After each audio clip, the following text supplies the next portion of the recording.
नमस्कार। बड़ी बहस छत्तीसगढ़ में आप सभी का बहुत स्वागत है। आपके साथ मैं हूं विवेक पांडे। संसद के विशेष सत्र के दूसरे दिन नई संसद में महिलाओं से जुड़ा एक ऐतिहासिक बिल पेश किया गया। केंद्रीय कानून मंत्री अर्जुन राम मेघवाल ने लोकसभा में मंगलवार को महिला आरक्षण बिल पेश किया। इसे नारी शक्ति वंदन अधिनियम नाम दिया गया है। इस बिल के मुताबिक लोकसभा और राज्यों की विधानसभाओं में महिलाओं के लिए 33% रिजर्वेशन लागू किया जाएगा। विपक्ष इसकी सराहना तो कर रहा है, लेकिन शर्तों के साथ। कांग्रेस ने महिला आरक्षण विधेयक पर अपनी प्रतिक्रिया दी और कहा कि बिल कैबिनेट की मंजूरी इसे मिली है, इसके बाद लोकसभा पर विस्तृत चर्चा की जाएगी। सबसे बड़ा सवाल यह है कि बिल कब से लागू होगा। अभी इस बिल को कैबिनेट से मंजूरी मिली है, इसके बाद लोकसभा पर चर्चा होगी। बिल के अध्ययन के बाद यह तय होगा कि किस आधार पर इसे लागू किया जाएगा। इसके साथ ही उन्होंने इस बिल के पास होने पर भी सवाल खड़े किए हैं और कहा कि क्या यह बिल 2027 के बाद लागू होगा या फिर अभी लागू होगा। कांग्रेस का कहना है कि अभी तक जनगणना ही नहीं हुई, तो फिर परिसीमन किस आधार पर लागू किया जाएगा। बिल को लेकर कई मुद्दे ऐसे हैं जिन पर चर्चा की जाएगी। वहीं दूसरी तरफ बीजेपी इस बिल का स्वागत कर रही है। अब सवाल यह उठता है कि आखिर महिला आरक्षण बिल को आगामी विधानसभा चुनाव से पहले ही क्यों पेश किया गया। क्या यह सिर्फ चुनावी हथियार है? एक बार फिर बीजेपी बिना चर्चा का इस बिल को पास कराने की कोशिश करेगी। सबसे बड़ा सवाल यही है कि कब तक यह बिल संसद के दोनों सदनों यानी कि राज्यसभा और लोकसभा से पास होगा। महिलाओं की सदन में भागीदारी कौन सुनिश्चित करेगा। ये वो तमाम सवाल रहेंगे जिसमें आज हम चर्चा को शुरू करेंगे। देश भर की सभी बहनों के लिए बहुत हर्ष की बात है, बहुत सौभाग्य का विषय है। यशस्वी प्रधानमंत्री जी ने नए संसद भवन में पहला विधेयक महिलाओं से संबंधित और उनके आरक्षण का विधेयक लेके आया है। और निश्चित रूप से महिलाओं के हक की बात जो हम करते थे और उनका जो प्रतिनिधित्व पहले कम था, ये बहुत अच्छी बात है कि 33% आरक्षण से लोकसभा और विधानसभाओं में महिलाओं का प्रतिनिधित्व बढ़ेगा। वो महिलाओं के विषय को जो बहुत से ऐसे विषय हैं जो महिलाएं ही उस विषय को रख सकती हैं, महिलाओं से संबंधित। निश्चित रूप से अब हमारी बहनें जब प्रतिनिधित्व करेंगी महिलाओं से संबंधित सारे विषय, वो अपनी लोकसभा विधानसभा में रखेंगे। कैबिनेट ने क्लियर किया है, अब उसका अध्ययन करेंगे, अब उसमें चर्चा होगी किस प्रकार से लागू होगा। अभी करेंगे कि उसके बाद 2027 के परिसीमन के बाद होगा। अभी तो जनगणना नहीं हुआ है, तो परिसीमन किस आधार पे होगा, ये भी एक विषय है। तो बहुत सारे सवाल हैं। अभी अब लोकसभा में चर्चा होगी तो सब सदस्य लोग उसकी बात रखेंगे। मुख्यमंत्री जी सभी तो आपने दोनों पार्टी के नेताओं को सुना और लगभग जो शुरुआत हमने इस डिबेट से पहले की, भारतीय जनता पार्टी इस बिल का गुणगान कर रही है, यशोगान कर रही है, ऐतिहासिक बता रही है, महिलाओं के लिए क्रांतिकारी बता रही है। तो कांग्रेस ने सवाल किए हैं, एक नहीं कई सारे सवाल यह है कि आखिर ये बिल कब लागू होगा। सवाल कई सारे कांग्रेस ने किए हैं, जबकि बीजेपी ने महिला आरक्षण बिल की तारीफ की है और इसके लिए प्रधानमंत्री नरेंद्र मोदी का आभार जताया है। दो खास मेहमान इस समय हमारे साथ चर्चा में मौजूद हैं। रविंद्र सिंह जी हैं भारतीय जनता पार्टी के प्रवक्ता, रुपेश दुबे जी हैं कांग्रेस पार्टी के प्रवक्ता। आप दोनों मेहमानों का चर्चा में बहुत स्वागत है।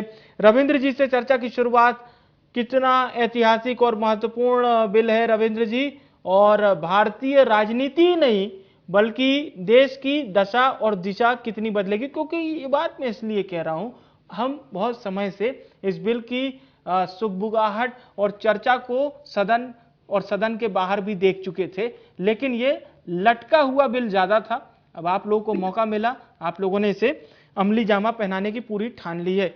कितना अहम है, पहले तो ये बताइए।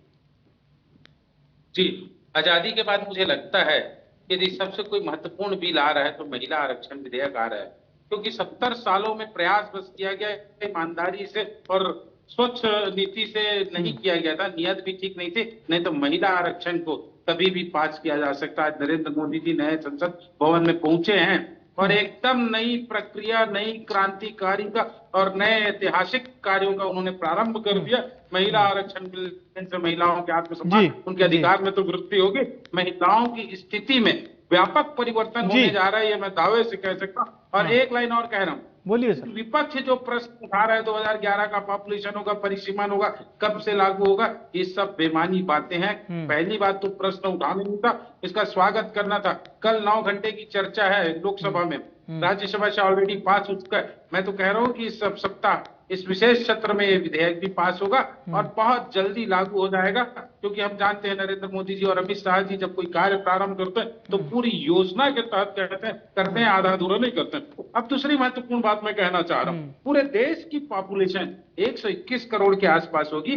पुरुष पॉपुलेशन है 62.37 करोड़ और महिला पॉपुलेशन 58.34 करोड़, मतलब 47% महिलाओं की पॉपुलेशन है इस देश में। सबको फायदा होने जा रहा है। और उसके साथ साथ आपको और बता दूं, 2007-8 में डॉक्टर रमन सिंह की सरकार ने नगरीय निकाय सीमाओं में छत्तीसगढ़ में ना 33% आरक्षण यदि किसी ने दिया तो डॉक्टर रमन सिंह की भाजपा सरकार ने दिया था इस छत्तीसगढ़ में। इससे नगरीय निकायों की स्थिति कितनी परिवर्तित हुई है, हमारे कांग्रेस के प्रवक्ता से पूछ लेना। कभी भी कांग्रेस ने ईमानदारी से प्रयास नहीं किया। आज जो हो रहा है, अंधियारी रात से मतलब सूर्य के उदय जैसा एक महत्वपूर्ण कार्य महिलाओं के लिए प्रारंभ होने जा रहा है। बिना संकोच के और बिना राजनीतिक दल से सबको स्वागत करना चाहिए और ये महिलाओं के उत्थान के लिए एक नया रास्ता तैयार हो रहा है। चलिए पूछते हैं रुपेश जी से।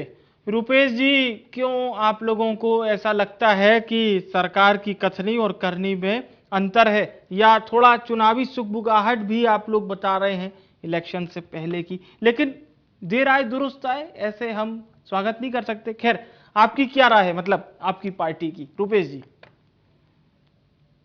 जी नमस्कार। कांग्रेस पार्टी प्रारंभ से ही महिलाओं के आरक्षण के बिल के पक्षधर रही है। कांग्रेस ही भारत देश में ऐसी पार्टी है जो अपने आंतरिक संगठन में महिलाओं को बराबर की हिस्सेदारी देने की बात करी है और वो आज भी धरातल पर चरितार्थ है। देखिए, राज्यसभा में यूपीए की सरकार ने 2010 में राज्यसभा में महिला आरक्षण बिल को पास कराया गया था। ये भाजपा महिला आरक्षण बिल के प्रबल विरोधी रहे हैं और आज जब चुनावी राजनीति में जब इनके जिस प्रकार से रविंद्र जी ने कहा कि हमारे नरेंद्र मोदी जी और अमित शाह जी जो निर्णय लेते हैं तो इनके निर्णय और इनकी चाणक्य नीति कर्नाटक और हिमाचल प्रदेश में फेल हो गई है। इसलिए उज्ज्वला गैस योजना में छूट देने की बात कर रहे हैं, महिला आरक्षण बिल लाने की बात कर रहे हैं। अच्छा, अरे सर्वप्रथम यदि कोई विधेयक आ रहा है तो उसमें महिलाओं की जनगणना, संख्यात्मक जानकारी ये तो कम से कम हो जाए, लेकिन हवा में सिर्फ ला करके एक राजनीतिक लाभ लेने का काम भाजपा ने किया है। इससे इनकी मनसा पर खोट है, ये स्पष्ट रूप से परिलक्षित हुआ है। और कांग्रेस निश्चित रूप से महिला आरक्षण बिल के समर्थन करती है, लेकिन जिस प्रकार से भाजपा इसमें राजनीति करके उनको लाभ कब मिलेगा, 2024 के इलेक्शन में लाभ मिलेगा या आने वाले 2029 में लाभ मिलेगा, इसके संबंध में स्थिति तो स्पष्ट करे। लेकिन इसमें स्थिति स्पष्ट ना करके सिर्फ चुनावी लाभ लेने के लिए एक विधेयक लाया गया है। मतलब आप ये मान रहे हैं, यानी आपकी पार्टी, कि ये चुनावी शिगुफा है, इससे ज्यादा कुछ नहीं है? निश्चित रूप से चुनावी शिगुफा है, ना जनगणना हुई है, ना परिसीमन हुआ है और आखिर किस पे लागू करेंगे? किस जनगणना के आधार पे महिलाओं क्या 2011 से आज तक जनगणना करा नहीं सके हैं? जो गरीबों के लिए जनगणना कराते, गरीबी रेखा में आदमी ज्यादा होते या नीचे आते तो उनको सरकार की योजनाओं को लाभ मिलता। ये 2011 से जनगणना कराए नहीं है और अभी वर्तमान में महिला आरक्षण बिल ला करके ये सिर्फ और सिर्फ चुनावी राजनीति काम कर रहे हैं। अच्छा, अगर ये सारे प्रोस्पेक्टस मान लीजिए, देखिए अमली जामा पहनाने के लिए तो सब किया जाएगा, क्योंकि और बीजेपी सारे प्रोस्पेक्टस अगर फॉलो करती है, सारे जितने आप तथ्य बता रहे हैं सबको लाती है देश के सामने, तो उसके बाद फिर कांग्रेस क्या समर्थन करेगी 33% आरक्षण का, या ज्यादा की मांग करेंगे आप? समय की बात रहती है। अभी ये महिला आरक्षण भी ला रहे हैं, उसमें अपना जनगणना, परिसीमन और किस प्रकार से लागू होगा, इनके इस आरक्षण विधेयक को अभी लाने सवाल वाजिब है। इनकी क्या मंशा रही है, सवाल वाजिब, इन्होंने किस आधार पे महिला आरक्षण भी लाया है। देखो, यत्र नारीस्ते पूज्यन्ते रमन्ते तत्र देवता, जहाँ नारी की पूजा होती है वहाँ देवता वास करते हैं। और एक बात बताना चाहूंगा। बोलिए। देखिए, नारी दासीकृत नहीं, माँ भगिनी और दुहिता है, नारी को मत अबला समझो वह तो परम पुनीता है। इस सूक्ति वाक्य को भाजपा को ठीक। ध्यान रखने की जरूरत है। चलिए ठीक है। रविंद्र जी, मुख्य बात यह है, विपक्ष ये कह रहा है साहब कि जनगणना 2011 में लास्ट हुई थी, अब नहीं हुई। जनगणना है, परिसीमन है, फिर और भी कई सारे चीजें रहेंगी जो एक चुनौती सरकार के सामने रहेगी, इसे कैसे पूरा करेंगे? मैं सारे प्रश्नों पे कांग्रेस के प्रवक्ता का जवाब देता हूँ, कुछ समय बस चाहिए। बोलिए कैसे सर, पॉपुलेशन की है जनगणना, 2011 की जनगणना हमारे सामने है, हर 10 साल में होना है, और 2011 की जनसंख्या है। एक उदाहरण दे रहा हूं मैं आपको, लोकसभा और राज्यसभा की सीटों का जो आकलन है ना, 1972 की पॉपुलेशन के आधार पे हुआ है। हम 1972 के पॉपुलेशन के आधार पर लोकसभा का चुनाव करा सकते हैं, 2011 की जनगणना के आधार पे नहीं करा सकते। कैसा बात करते हैं कांग्रेस के लोग, 2011 का पॉपुलेशन जनगणना बोलते हैं। ऐसे तो कांग्रेस के प्रवक्ता बताइए 2011 का पॉपुलेशन दुनिया के सामने रखा है। अरे भाई 2021 का नहीं हुआ है, कारण भी था कोरोना काल, 2 साल आर्थिक कमजोरी। ठीक है रुपेश जी सुनते। और आपके एक एक प्रश्नों का जवाब दे रहा हूँ। और कांग्रेस जिस महिला आरक्षण का समर्थन की बात कर रही ना, इनकी नीयत कितनी खराब रही है। यदि 70 साल में कई बार अब देश के आधे राज्यों से ज्यादा में इनकी सरकार रही है, लोकसभा राज्यसभा में बहुमत था, कभी क्यों नहीं लाए? अब जनवरी नरेंद्र मोदी जी ला रहे हैं, बहुत तकलीफ हो रही है इन लोग को। इसलिए इनका जो आरक्षण पर जो ये स्वागत करने कर रहे हैं ना, ये छद्म है। और तीसरी बात, इन्होंने क्या कहा, कर्नाटक पर हम हमारे हारे, कर्नाटक और हिमाचल में। अरे भैया, कर्नाटक में हमारा 36% जितना वोट मिला था ना, उतना का उतना रहा, 1% कम नहीं हुआ। और रही बात, यदि वही मापदंड है तो सुन लीजिए, 33 चुनावों में यही अमित शाह जी और नरेंद्र मोदी के नेतृत्व में आप लोग हारे हो, कहीं राहुल गांधी का दौरा नहीं हुआ है। और हमारे मंशा पर, कोर्ट पर सवाल उठाते हो और बोलते हो कि महिला आरक्षण से राजनीतिक लाभ मिलेगा। अरे भैया, हमारे मंशा पे मत करो, हम लाभ लेने के लिए नहीं कर रहे हैं, हम महिलाओं को उनको अधिकार देने के लिए कर रहे हैं। और एक बात, यदि इससे राजनीतिक लाभ होता है, महिलाओं को अधिकार देते हैं, सम्मान देते हैं, तो भी कोई दिक्कत नहीं है, महिलाओं को अधिकार मिल जाएगा। यदि राजनीतिक लाभ भी मिलता है तो इसको स्वीकार करने के साथ साथ सोचिए कि महिलाओं को हम आरक्षण दे रहे हैं, जो आपने कभी नहीं किया। तीसरी बात, आप क्या कह रहे हैं, नारी की पूजा, ये दुनिया भर का जो श्लोक सुना रहे थे ना, सुक्ति सुना रहे थे, आप भूल गए? आपके क्या कहते हैं, यहाँ की कुच्ची की विधानसभा की महिला विधायक, मैं बता रहा हूँ, उसको सरेआम चाकू मारा गया। उस महिला को अपना मंगल सूत्र बेचना पड़ा आरटीओ को अपना वो देने के लिए, फीस देने के लिए। और तीसरी बात, उसकी सुरक्षा को हटा ली भूपेश बघेल ने। चलिए आज हम कोशिश इसी बिल की करें जी। अगर ये बिल देश के, हाँ नहीं ठीक है रविंद्र जी, बिल अपने आप में पर्याप्त है। और गुड़ियारी में हाँ, जो बात आप कर रहे हैं भागीदारी की, अगर ये बिल सही तरीके से इसका पालन हो जाएगा तो मुझे लगता है कि महिलाओं को हाँ इसका फायदा डायरेक्ट मिलेगा। सुनिश्चित करने की जो आपने बात कही थी रुपेश जी की जनगणना, तो वो लगभग अभी बहुत सारा जवाब रविंद्र जी ने दिया है। और मंशा पर सवाल आप लोग खड़े कर रहे हैं। एक सवाल छोटा सा ये रहेगा कि अब बीजेपी के शासनकाल में ये बिल तो अब आ गया है, यानी कि ये कानून लगभग बनने की कगार पर है, इससे हम इनकार नहीं कर सकते। क्योंकि सदन में भी आपके पास, यानी आपके पार्टी के पास एक बहुत बड़ा सवाल होगा, वोट ना करने की दृष्टि में आप जनता के बीच में क्या जवाब देंगे? देखिए, जिस प्रकार से बात कर रहे हैं, इनको एसटी एससी के साथ साथ ओबीसी के भी कितने आरक्षण के प्रतिशत रहेगा, इसको भी स्थिति स्पष्ट करना चाहिए। और जिस प्रकार से रविंद्र भाई बड़ी बातें कर रहे थे ना, महिला किसके हुआ, ये हुआ छत्तीसगढ़ में, अरे सबसे दुर्भाग्यजनक घटना तो मणिपुर की है, जिसके कारण केंद्र सरकार की निकम्मी सरकार, देखिए बताना कोशिश करें, हम आज के मसले पे बात करने की कोशिश करें। फिर ऐसे देखिए कैसे रहेगा, आप मणिपुर बताएंगे, वो राजस्थान बताएंगे, फिर यही सब चलता रहेगा। आज की हमारी चर्चा ये है कि क्या ये बिल 2027 के बाद लागू होगा, आज होगा, बिना जनगणना कैसे परिसीमन होगा? ये सवाल तो इंडिया न्यूज भी पूछ रहा है। महिलाओं की सदन में भागीदारी कौन सुनिश्चित करेगा? मूल मुद्दे के सवाल है, इस पर बात करते हैं ना। मणिपुर, राजस्थान, छत्तीसगढ़ फिर बाद में बात करेंगे। छत्तीसगढ़ की तो बात हम कर ही रहे, ठीक है। बोलिए रुपेश जी, पहले आप अपनी बात खत्म कीजिए। जहां ये जवाब देने से बचते हैं, वहां तरह की बातें लाते हैं। ये छत्तीसगढ़ की मैं बात कहा नहीं था है, नहीं, नारी- चलिए नारी चलिए, शक्ति की बात है। अब तो आप- मैंने भी तो बोल दिया ना, अब थोड़ा सा आज के बिल के बारे में बात कर बात कर लें। रहे हैं। अरे बिल के बारे में मणिपुर की बात कर लें, घटना पूरा देश ने कुछ देखा है। तो ऐतिहासिक, हाँ लेकिन देखिए, जिस प्रकार से भाजपा सरकार की मनसा यदि रहती और नारियों को सशक्त बनाने का इनका नियत है, जी। तो सीधे सीधे तौर पे आरक्षण की स्थिति, जनगणना की स्थिति, परिसीमन की स्थिति, इन सब बातों को स्पष्ट करके विधेयक लाना चाहिए।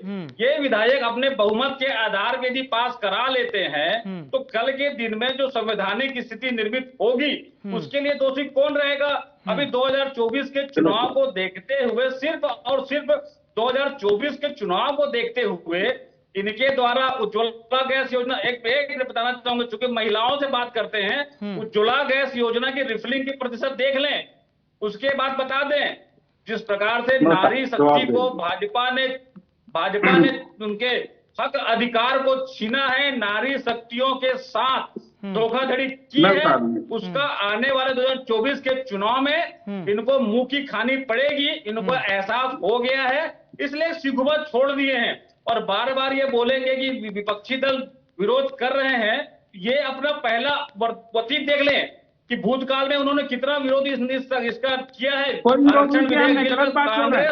आरक्षण विधेयक ठीक है रविंद्र जी, आप अपनी बारी में बोलिएगा, आप अपनी बारी में बोलिएगा, ठीक है। कांग्रेस ने अच्छा, मुझे एक बात बताइए रुपेश जी, 27 सालों से ये मामला चल रहा था, ठीक है, ऐसा नहीं है कि 27 साल से बीजेपी ही सत्ता में थी। थोड़ा सा सवाल तो मैं आपसे भी पूछूंगा इस बिल को ही लेकर, अगर इनको मौका मिल रहा है, बीजेपी को लागू तो देश के लिए हो रहा है ना, उसका लाभ तो आपके भी जो महिला कैंडिडेट होंगे उनको भी मिलेगा, और जाहिर सी बात है इसे एक सकारात्मक कुछ हम ले सकते हैं, क्योंकि देश के नाम पे बात हो रही है। बीजेपी, कांग्रेस, आप भी सरकार में थे, आपके समय अगर ये लागू होता तो बहुत अच्छी बात होती, हम उसकी चर्चा कर रहे होते। यहाँ केवल ये बात हो रही है कि क्या इसमें कुछ भी ठीक नहीं है। 33% अगर आरक्षण महिलाओं को मिलेगा, सुनिश्चित होगी उनकी भागीदारी, क्योंकि 2010 में यूपीए की सरकार ने राज्यसभा में पास कराया। कांग्रेस महिला आरक्षण बिल के, मैं फिर से दोहराना चाहूंगा, पास कराया लेकिन लटक गया वहां से मामला। ये महिलाओं को सत्ता ये विपक्षी दलों की साजिश रहती है। देखिए जिस प्रकार से कांग्रेस महिलाओं को सशक्त करने के लिए, महिलाओं को सत्ता में भागीदारी देने के लिए, कांग्रेस ने जिस प्रकार से महिला आरक्षण को अपने संगठन में आत्मसात किया है, और उसके लिए लेकिन ये चूंकि लागू कर रहे हैं, तो इनको पूरी पारदर्शिता से जनगणना आरक्षण की स्थिति क्या है, पारदर्शिता पे आपने सवाल किया है, विश्वास देना चाहिए। पारदर्शिता पे जवाब ले लेते हैं। रविंद्र जी बोलिए। जी, सबसे बड़ी बात है, मैंने पहले ही आपको कहा कि इनकी नियत ठीक नहीं है। परिसीमन की बात करेंगे, जनगणना की बात करें, अब क्या आ गए, कितना एससी को मिलेगा, कितना एसटी को मिलेगा, कितना ओबीसी को, वो भी जब क्लियर हो जाएगा तो और 4 प्रश्न खड़े करेंगे। सबसे बड़ी बात है, विधेयक पास होगा और बहुत जल्द लागू होगा, ये मेरा दावा है। और रही बात, मैं बता रहा हूँ, अभी नरेंद्र मोदी जी की सरकार में देश में पहली बार महिला सांसदों की संख्या 100 से पार हुई है। 78 लोकसभा में और 25 राज्यसभा में, 103 लोकसभा में, संसद में यदि कोई महिला सांसद है तो भारतीय जनता पार्टी के कार्यकाल में। अब दूसरी बात सुन लीजिए, इनको बहुत मिर्ची लगेगी, एकदम तीखा वक्तव्य दे रहा हूं मैं। आदरणीय सोनिया गांधी जी ने क्या कहा था जब लोकसभा से इनके कार्यकाल में महिला आरक्षण पास नहीं हुआ था, तो उन्होंने साफ साफ कहा, एक बड़ा कांग्रेसी लोग महिला आरक्षण के पक्ष में नहीं है, वो रोक रहा है। ये किसका अधिकृत वक्तव्य है? सोनिया गांधी जी का। सुन लीजिए, आपके कार्यकाल की बात कर रहा हूं, नहीं तो वक्तव्य भी उठा के देख लीजिएगा। अब मैं बोल रहा हूं, यदि नरेंद्र मोदी जी और क्या कहते हैं अमित शाह जी हैं, हमने 1952-55 में जो सपना देखा था ना, धारा 370 हटाएंगे तो हमारी सरकार पूर्ण बहुमत से आई, हमने हटाया और हमने ठान लिया महिला आरक्षण लाएंगे, तो महिला आरक्षण ला के रहेंगे। एक कांग्रेस के लोग पानी पी पी के ना लौटते रहेंगे, इनके सीने पे सांप लौटता रहेगा, लेकिन भारतीय जनता पार्टी प्रतिबद्ध है और ऐतिहासिक कार्य अभी होके रहेगा, इसलिए विशेष सत्र बुलाया गया। इनको बहुत पीड़ा हो रही है महिलाओं पे देने के लिए। सोनिया गांधी का वक्तव्य उठा के देख लेना, कौन सा कांग्रेसी था जिसने रोका, महिलाओं को अधिकार देने से रोका। आपके सोनिया गांधी का वक्तव्य है, ठीक। मैं आरोप नहीं लगा रहा हूँ, मैं जी। सत्य बात बोल रहा हूँ। और रही बात, सुन लीजिए, ये परिसीमा ने जनगणना और SC ST OBC सब क्या आप देखें यहाँ पर क्या कहते हैं, नगरीय निकाय में जो दिया डॉक्टर रमन सिंह ने छत्तीसगढ़ में दिया था। और मैं बता दूं आपको, ये आरक्षण महिलाओं के उत्थान और विकास के लिए, इस पे हाथ मत डालिए, इसका विरोध मत करिए, इसका पूर्ण समर्थन करिए, बिना राजनीतिक दल के दिल खोल के स्वागत करिए, नहीं तो देश की आधी जनसंख्या आप लोगों के चरित्र को, चलिए ठीक है, एक अंतिम सवाल ले लेते हैं। ठीक है रुपेश जी, संक्षिप्त में आप क्या जवाब होगा रविंद्र जी की इस बात पे, संक्षिप्त में बिल्कुल। देखिए, आरक्षण के बारे में बात होती है तो भाजपाई तिलमिला जाते हैं। छत्तीसगढ़ में आरक्षण विधेयक आज भी लंबित है राजभवन में।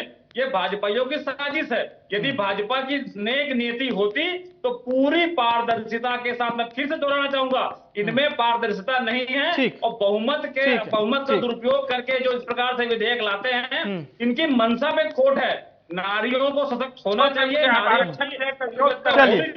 चलिए समय पूरा हो चुका है इस चर्चा के लिए। बहुत बहुत धन्यवाद आप दोनों विद्वान प्रवक्ताओं का हमारे साथ चर्चा में जुड़ने के लिए, शुक्रिया।